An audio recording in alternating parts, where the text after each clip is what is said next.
Halo sobat semua, selamat datang kembali di channel novel kita. Sebelum kita lanjutkan ceritanya ini, ayo jangan lupa subscribe, like, komen, share, dan nyalakan lonceng notifikasinya agar mendapatkan notifikasi video terbaru ketika Mimin upload videonya. Dr. Stranger Thomas Kin, bab 581 sulit disembuhkan. Thomas Kin tersenyum dan berkata, "Bibi kedua, ini rumah kami, nanti kamu dan paman kedua akan tinggal di sini."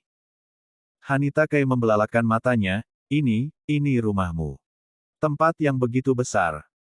Sekilas tidak dapat melihat seluruhnya, pemandangannya sangat indah dan terlihat alami, tidak berlebihan jika dibilang pemandangan nomor satu, tempat sebagus ini, ternyata rumahnya.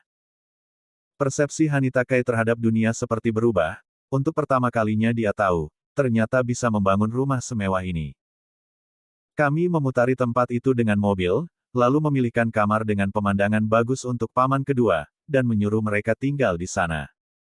Lalu memanggil pengasuh dan pengurus rumah tangga, untuk melayani mereka. Bibi kedua, jika butuh apapun, bilang saja pada mereka, tidak perlu sungkan.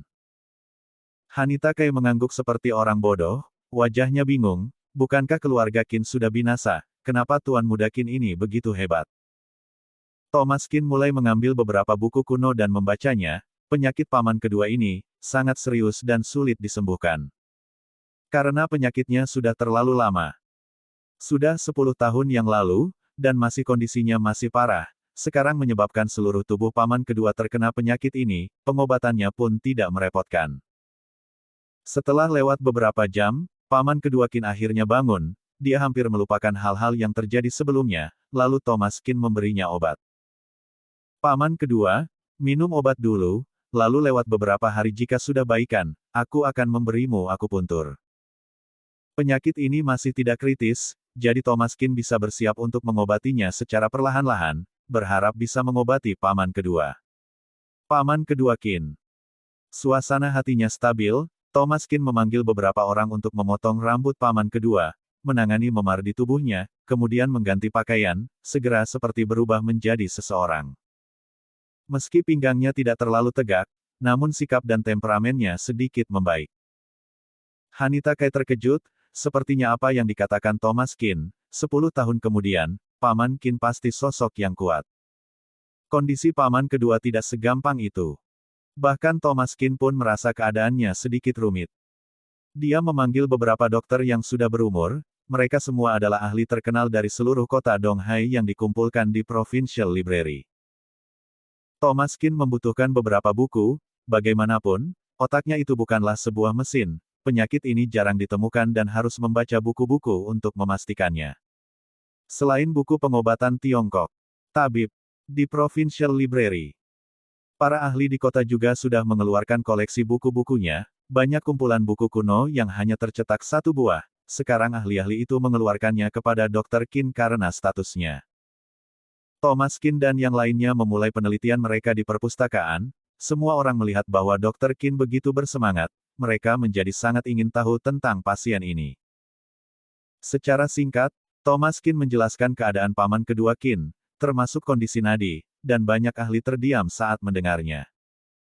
Penyakit kronis ini sudah berlangsung selama 10 tahun. Khawatir akan sangat susah disembuhkan. Dan juga amnesia selektif ini dianggap sebagai setengah dari masalah psikologis. Pasien sendiri terluka karena beberapa ingatan yang menyakitkan, jika dia mengingatnya lagi, mungkin dia akan terluka 2 kali. Thomas Qin juga mengerti, jadi tidak panik, harus perlahan-lahan memikirkan solusinya. Dr. Stranger Thomas Qin, bab 582 menagih hutang. Dia percaya bahwa di dunia ini tidak ada penyakit yang tidak dapat disembuhkan, jika memang tidak dapat disembuhkan, Thomas Qin tidak akan punya pilihan selain meminta dokter lain untuk turun tangan. Namun sebelumnya, ia masih berharap bisa membantu paman keduanya menyembuhkan penyakitnya. Setelah paman kedua Qin terbangun, bersama Hanita Kei berjalan-jalan di Green Plum Manor, dan terlihat suasana hati paman kedua Qin sangat stabil, kata Hanita Kei. Kamu bisa di sini memulihkan diri, aku pergi bekerja dulu. Paman kedua Qin tidak mengatakan apa-apa, hanya mengangguk. Meskipun melihat Thomas Kin sangat kaya, Hanita Kai masih harus pergi bekerja. Jika tidak, jika dia hanya santai-santai makan dan minum di sini, hatinya merasa tidak nyaman. Ketika keluar, Hanson Long mengantarnya pergi, meski Hanita Kai sudah menolaknya beberapa kali, tapi Hanson Long tetap mengikutinya, lalu turun dan Hanson Long mengambil mobil dan berhenti di depan gerbang. Sebelumnya, Tuan Qin sudah menyuruhnya, harus menjaganya selama 24 jam, paman kedua Qin berada Green Plum Manor, pasti tidak akan masalah. Tapi ketika Hanita Kai pergi keluar untuk bekerja, dia harus mengikutinya. Jangan sampai seperti kemarin, bertemu seseorang yang melakukan hal bodoh dengan menabrak Tuan Qin yang merupakan bagian dari keluarga Qin, maka Kak Samuel tidak akan membunuhnya.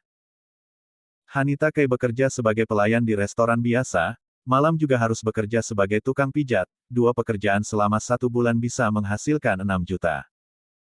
Meskipun dia tidak perlu lagi menghidupi orang tua dan adiknya, dia juga ingin menghasilkan lebih banyak uang lagi, jadi dia tidak berhenti dari kedua pekerjaan ini. Setelah masuk ke dalam restoran, dia mengganti seragam pelayan, lalu mulai sibuk bekerja. Waktu berlalu cepat dan sudah siang. Saat siang hari, ada beberapa laki-laki memasuki restoran dengan terlihat sedikit sombong. Siapa yang bernama Hanita Kai? Hanita Kai tercengang, aku Hanita Kai, kalian siapa? Beberapa pria itu mendengus, adikmu berhutang pada kami mencarimu karena ingin uang kami.